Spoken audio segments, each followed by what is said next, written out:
Le rendez-vous de l'écho avec la Banque des décideurs en région.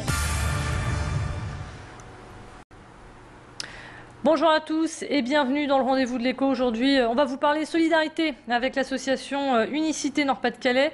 Laure de Couvelard est avec nous pour nous en parler. Laure de Couvelard, bonjour. Bonjour. Vous en êtes la directrice. Alors si j'ai bien tout compris, Unicité offre aux jeunes la possibilité de s'engager pour quelques mois au service des autres. C'est bien ça? Oui, tout à fait. Unicité, c'est une association qui propose à des jeunes qui ont entre 18 et 25 ans de s'engager dans le cadre d'un service civique. Donc ils consacrent vraiment une parenthèse dans leur vie pendant 6 mois ou 9 mois à temps plein au service des autres. Alors juste pour bien recadrer un peu Unicité, quels sont les avantages pour ces jeunes?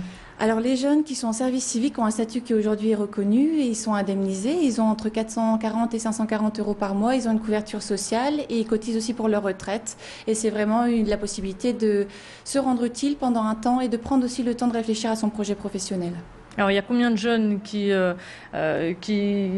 sont volontaires et quels sont les projets qu'on peut leur proposer? Alors là, actuellement, on a 150 jeunes sur la région Nord-Pas-de-Calais qui sont en service civique. On fait partie d'un réseau national qui permet à un peu plus d'1 millier de jeunes de s'engager. On prévoit là un recrutement à partir du mois d'octobre pour qu'il y ait 200 nouveaux jeunes qui puissent s'engager sur la région Nord-Pas-de-Calais. Les projets, c'est des projets pour répondre à des besoins sociaux et environnementaux, venir en soutien de personnes âgées qui sont isolées, leur rendre visite à domicile, leur permettre de retisser du lien avec leur environnement de proximité. C'est aussi s'engager en faveur de l'environnement et accompagner des familles modestes dans l'adoption d'éco-gestes au quotidien pour mieux trier ses déchets, pour repenser sa consommation d'eau, d'énergie. Voilà, plus globalement. Et les volontaires peuvent choisir le projet qu'ils souhaitent? Ils peuvent choisir ce qu'on appelle nous une majeure et en fait ils ont 2 à 3 projets de solidarité pour lesquels ils s'engagent pendant 6 ou 9 mois et le projet qui leur demande le plus de temps, ils ont la possibilité de choisir la thématique sur laquelle ils veulent s'engager. Alors j'imagine que pour mener à bien tous ces projets et aider au maximum ces volontaires, vous devez être aidé financièrement? Oui. Unicité Nord-Pas-de-Calais, c'est un budget de 2 millions d'euros sur l'année 2011. On est soutenu à la fois par l'État dans le cadre d'un dispositif qui aujourd'hui existe, qui a été créé l'année dernière, qui a été en tout cas porté aujourd'hui par l'Agence du service civique qui est présidée par Martin Hirsch et qui fait que l'ambition est de développer le service civique en France et sur la région Nord-Pas-de-Calais également. Donc on a 20% en tout cas notre budget qui vient de l'État et le restant est réparti à moitié-moitié entre les collectivités territoriales et aussi les entreprises et les fondations qui soutiennent Unicité sur la région. Alors, ensuite, comment vous répartissez les coûts pour chaque projet? Alors en tout cas, il y a un peu plus de la moitié du budget d'Unicité qui est directement pour la bourse, qui est versée aux jeunes et pour leur sécurité sociale. Et ça, c'est directement l'agence du service civique qui le paye. Et après, c'est vraiment le coût d'accompagnement pour pouvoir aider ces jeunes en collectif sur les différents projets. Donc c'est principalement de la masse salariale et des frais de fonctionnement. Vous avez également une équipe de salariés sur la métropole lilloise? Oui, tout à fait. Unicité Nord-Pas-de-Calais sont 17 salariés qui sont répartis sur 4 antennes. Une antenne à Lille, une antenne à Valenciennes, à Dunkerque et à Lens. Donc 17 salariés au total qui accompagnent entre 150 et 200 jeunes. Est-ce que vous avez le projet de recruter cette année? Oui, c'est vrai qu'avec cette ambition plus forte de développer le service civique en France, on a le souhait de créer une 2e antenne sur le Pas-de-Calais, donc d'avoir 5 antennes sur l'ensemble de la région Nord-Pas-de-Calais, et puis aussi de pouvoir accompagner et d'aider d'autres structures qui auraient envie aussi d'accompagner des jeunes en service civique dans leur propre structure. Et donc on est en train de constituer un pôle d'appui, là aussi avec quelques salariés qui pourront accompagner les associations et les collectivités qui ont envie, à côté de leurs salariés et de leurs bénévoles, d'avoir des volontaires au sein de leur structure.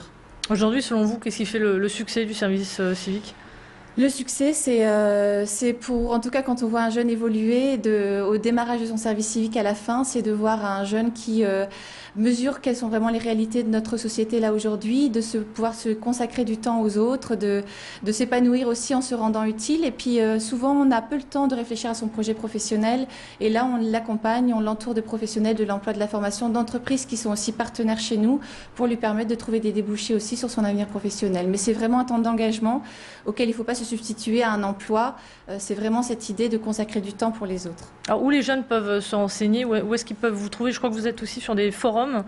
Oui, sur tout des à stands. fait. Oui, complètement. Alors aujourd'hui, nous, on a un site unicité.fr sur lequel, en tout cas, il y a toutes les informations. Et comme on est en cours de recrutement, là, aujourd'hui, il ne faut pas hésiter à aller sur le site. Et puis, il y a aussi le site de l'Agence du service civique qui met aussi en ligne toutes les offres de missions qui sont possibles et qui permettent de faire rencontrer un jeune qui a envie de s'engager avec une mission qui a été agréée par l'Agence du service civique. Alors ces missions encadrées par vos partenaires, également par l'État, c'est un gros coup de pouce pour les jeunes, surtout que notre région, comme beaucoup d'autres, subit un fort taux de chômage. Est-ce qu'on peut parler dans ces conditions d'emploi aidé? Non. L'idée vraiment, c'est que, et c'est notre souhait de faire attention quand on est sur un développement important, de vraiment rester sur cette idée d'engagement et que ce soit des missions d'intérêt général et qu'on ne soit pas sur de la substitution à l'emploi. Donc on insiste fortement dans l'accompagnement aussi qu'on peut apporter aux associations et aux collectivités à bien réfléchir à une mission qui n'existait pas auparavant et qui donne la possibilité à un jeune de mesurer aussi quelles sont les réalités sociales, économiques, environnementales aussi de la région dans laquelle il s'engage. Mais c'est vraiment une mission d'intérêt général. Donc pour l'année à suivre, on va rappeler les grandes lignes, hein, vos projets pour cette année, recrutement. Oui, recrutement en tout cas sur la métropole lilloise d'une 50aine de jeunes, au niveau de la région Nord-Pas-de-Calais de 200 jeunes à peu près. Alors sur quels critères est-ce que tous les jeunes seront acceptés? Oui, en tout cas, le critère, c'est pas la compétence, c'est la volonté. Voilà, c'est la motivation, c'est l'envie de s'engager avec d'autres jeunes, parce que c'est vrai qu'on est vraiment ouvert, on veut faire en sorte que ce soit accessible à tous les jeunes, et donc quel que soit son niveau de formation, aucun niveau de formation, avec des jeunes qui sortent d'écoles d'ingénieurs supérieurs, et on mélange tout ça pour permettre le brassage social et culturel pendant cette étape de vie. Et donc voilà, on recrute ces jeunes en fonction de leur volonté de s'engager pour les autres, d'être motivés pour le faire, et puis de pouvoir s'engager avec d'autres jeunes qu'on n'aurait pas eu l'occasion de rencontrer par ailleurs. Merci beaucoup Laure de Covelin. Je rappelle que vous êtes directrice régionale d'Unicité. Fin du rendez-vous de l'écho. On se retrouve maintenant dans quelques instants pour votre météo. Ne bougez pas. Le rendez-vous de l'écho avec la Banque des décideurs en région.